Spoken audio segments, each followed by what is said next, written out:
थोडं झुकतं माप हे महायुतीच्या बाजूने आहे. आपण आपले प्रतिनिधी तुषार कोवळे आहेत नागपूरमधनं, आपण तुषारकडे जाऊया. तुषार, एकंदरीत सध्याचं तिथलं चित्र काय दिसतंय? आणि दुसरा मुद्दा म्हणजे जसं मिकीने सांगितलं की जी जी संवेदनशील मतमोजणी केंद्र आहेत तिथे मोठी सुरक्षा पाहायला मिळते. तू एक्झॅक्टली कुठल्या मतमोजणी केंद्रावरती आहेस? निश्चितच सध्या मी नागपूरच्या लक्ष्मीनगर प्रभागाचं जे मतमोजणी केंद्र आहे तिथे आहे आणि मतमोजणी केंद्रामध्ये पोलिसांचा देखील आपल्याला बंदोबस्त पाहायला मिळत आहे, कारण की नागपूरचा हा भाग हा अत्यंत संवेदनशील असा हा भाग आपल्याला पाहायला मिळत आहे. त्यामुळे आतमध्ये येणाऱ्या या सगळ्या लोकांची आणि उमेदवारांच्या प्रतिनिधीची कसून इथे चौकशी केली जात आहे. मात्र नागपूरच्या या निवडणुकीची जी विशेषता बघायची झाली तर 1.5 वर्षात जेव्हा लोकसभा निवडणूक झाली तेव्हा लोकसभा निवडणुकीमध्ये राष्ट्रीय मुद्द्यावर नागपूरकरांनी मतदान केलं. 1 वर्ष आधी जेव्हा विधानसभेची निवडणूक झाली तेव्हा राज्यस्तरावरील मुद्द्यावर मतदान केलं. आता या महानगरपालिकेच्या निवडणुकीमध्ये नागरी सुविधांच्या मुद्द्यावर आणि नागरी समस्येवर मतदान झालेलं आहे. मागच्या 10 वर्षामध्ये जर आपण बघितलं तर केंद्रीय मंत्री नितीन गडकरी यांनी ते अनेक विकास कामं केली. मुख्यमंत्री देवेंद्र फडणवीस यांच्या मागच्या 10 वर्षाच्या कार्यकाळामध्ये मोठ्या प्रमाणात नागपूर शहराचा विकास झाला. त्यामुळे कुठेतरी मताचा टक्का वाढणं हे अपेक्षित होतं. मात्र 2017च्या तुलनेने यावेळेस 2% मतदानाचा टक्का हा घटलेला आहे. त्यामुळे निश्चितच भाजपसाठी देखील हा चिंतेचा विषय आहे. मात्र काँग्रेससाठी देखील तितका चिंतेचा विषय आहे, कारण की मतदारांनी भाजप आणि काँग्रेस या दोघांच्याही दृष्टीने परफॉर्मन्स नेमका कसा होतो? देवेंद्र फडणवीसांचं होम ग्राउंड आहे, ताकद लावली होती, जसं तू सांगितलं विकास देखील केलेला होता, पण नेमके आकडे काय समोर येतात पुढच्या काही तासाभरात आपल्याला कळेल.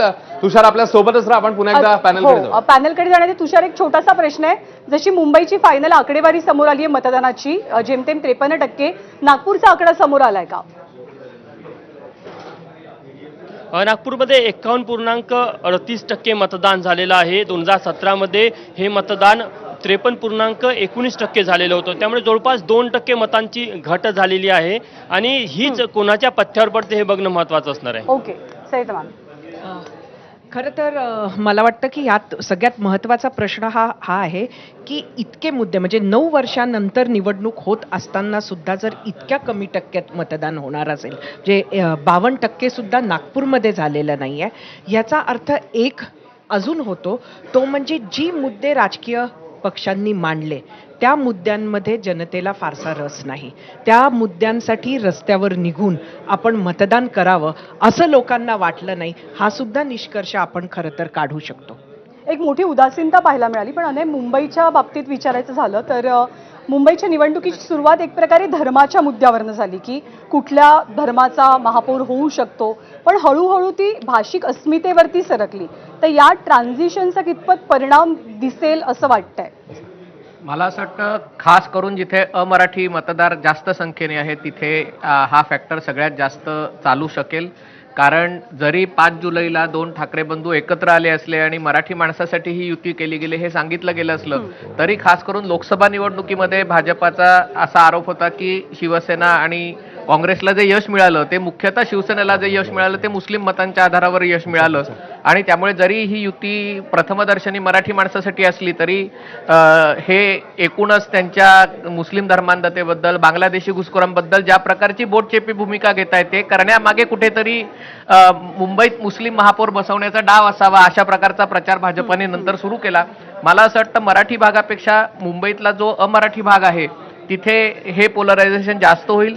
जिथे मराठी पॉकेट्स आहेत तिथे मला असं वाटतं की ठाकरे बंधूंना बाय डिफॉल्ट ॲडव्हान्टेज आहे. त्याच्यात उच्च मध्यम वर्गीय आणि कनिष्ठ मध्यम वर्गीय दक्षिण मुंबई आणि उपनगर हा फरक आपल्याला दिसून येईल. यानंतर आपण पिंपरी चिंचवड मध्ये जाऊया. नाझीम आपल्या सोबत आहे, नाझीमकडे जाऊया. नाझीम, पिंपरी चिंचवड पुन्हा एकदा अजित पवार आणि भाजप अर्थातच जे लढाई, राजकीय लढाई आपण म्हणूया बघायला मिळालेली होती. तर पिंपरी चिंचवड मधलं आताचं काय नेमकं वातावरण, कोणत्या प्रमुख लढती आहेत तू जिकडे आहेस तिकडे? नाझीम. अश्विन, पिंपरी चिंचवड महानगरपालिकेच्या या राजकीय आखाड्यामध्ये आपण पाहिलं होतं की भाजपचे आमदार आणि पैलवान महेश लांडगे उतरलेले होते आणि त्यांच्या पूर्वाश्रमीचे वस्ताद म्हणजेच अजित पवार हे अशी एक लढत जी आहे ती या ठिकाणी पाहायला मिळाली होती. याच लढतीमध्ये ऐन वेळेला मुख्यमंत्री या ठिकाणी उतरले, जे पैलवान महेश लांडगेचे आत्ताचे वस्ताद आहेत त्यांनी या ठिकाणी महेश लांडगेंना ताकद दिली. त्याच्यामुळं अजितदादा विरुद्ध महेशदादा या दोघांमधली ही राजकीय लढाई जी आहे ती या आखाड्यामध्ये आपल्याला पाहायला मिळाली. परंतु या दोघांवरती नेमका विश्वास आता कुठल्या मतदारांनी टाकला हे आपल्याला पाहणं महत्वाचं राहणार आहे. भाजपची आता या ठिकाणी सत्ता आहे, त्यांना हा गड राखायचा आहे. 2017 पूर्वी राष्ट्रवादी काँग्रेसची इथं आपण बालेकिल्ला हा पाहिलेला होता. त्यामुळे दोन्ही राष्ट्रवादी या ठिकाणी पहिल्यांदा एकत्र आलेले आहेत आणि दोन्ही राष्ट्रवादी भाजपच्या समोर या ठिकाणी उभी ठाकलेली आहे. परंतु मतदार राजांना ही दोन्ही राष्ट्रवादी भावलेली आहे का हे पाहणं महत्वाचं राहणार आहे. भाजप मोठ्या ताकदीनं या ठिकाणी उतरलेलं होतं. त्यांची मागच्या वेळेला एक हाती सत्ता होती आणि हीच सत्ता राखण्यासाठी अजित पवारांनी ही समीकरणं या ठिकाणी जुळवलेली होती. परंतु आरोप प्रत्यारोप आपण पाहिले होते. अजित पवारांनी मोठ्या आरोप जे आहेत ते भ्रष्टाचाराचे या ठिकाणी केले. पिंपरी चिंचवडमध्ये भ्रष्टाचाराचा आका आहे, भ्रष्टाचाराची राक्षसी भूक जी आहे ती स्थानिक भाजपला लागली असा टीका जी आहे ती या ठिकाणी अजित पवारांनी केली होती. महेश लांडगेंनी सुद्धा त्यांना प्रत्युत्तर दिलं, एकेरी उल्लेख या ठिकाणी केला. त्यानंतर मुख्यमंत्री स्वतः या ठिकाणी आले आणि मुख्यमंत्र्यांनी महेश लांडगेंना नाझीम, त्याच्यामुळे वार प्रतिवार झालेले होते आणि जसं तू सांगतोयस राजकीय फैरी ज्या झडलेल्या होत्या आणि त्या आता मतांमध्ये कोणी कन्वर्ट केल्यात आपल्याला बघूया येत्या काही तासांमध्ये चित्र स्पष्ट होईल. नाझीम, धन्यवाद या सगळ्या माहितीबद्दल. तुषार कोहळे आपल्या सोबत होते, त्यासोबतच आपले प्रतिनिधी मिकी घई आणि मुंबईतून देखील सुरेश सावंत होते. या सगळ्यांचे धन्यवाद. तुमच्याकडनं दिवसभर या महानिकालाची कव्हरेजची अपडेट आपण जाणून घेणार आहोत. चौघांचेही धन्यवाद. पुढच्या पॅनल गेस्टकडे जाऊया. हो, अश्विन करता असं आहे की ठाकरे बंधू एकत्र आल्यावरती काय मॅजिक होतं हे महाराष्ट्र निवडणुकीमध्ये कदाचित पहिल्यांदाच बघणार आहे. कारण गेल्या 20 वर्षात बाकी सगळ्यांनी एकमेकांसोबत युती आघाडी करून झालेली, पण ठाकरे कधी एकत्र आलेले नव्हते. पण तसेच पवार सुद्धा एकत्र आलेत. खरं तर पवारांनी आधी सगळ्याच निवडणुका एकत्रित लढवल्यात. पिंपरीचा विषय निघाला म्हणून सूरज चव्हाणांची आपण एक छोटी कमेंट घेऊया त्याच्यावरती. हे बघा, पिंपरी चिंचवड आम्ही जी निवडणूक लढत पूर्णपणे विकासाच्या मुद्द्यावरती त्या ठिकाणी लढलेलो आहोत. राज्यामध्ये आम्ही महायुतीमध्ये जरी सामील असलो तरी पिंपरी चिंचवड पुणे असेल त्या ठिकाणी प्रतिस्पर्धी नाही तर एक स्पर्धा म्हणून त्या ठिकाणी आम्ही निवडणूक लढलेलो. पुणेकरांचा विश्वास आणि पिंपरी चिंचवडकरांचा विश्वास पूर्णपणे अजितदादांच्या 100% यशाची खात्री आहे. 10च्या नंतर आपल्यालाही ती पूर्णपणे दिसून येईल. तुमच्या बाजूने नाहीत खरं तर. एक्झिट पोल जरी नसले तरी लोकांचा कौल आमच्या बाजूने, निकालाच्या नंतर तो स्पष्टपणे आपल्याला या ठिकाणी दिसून येईल.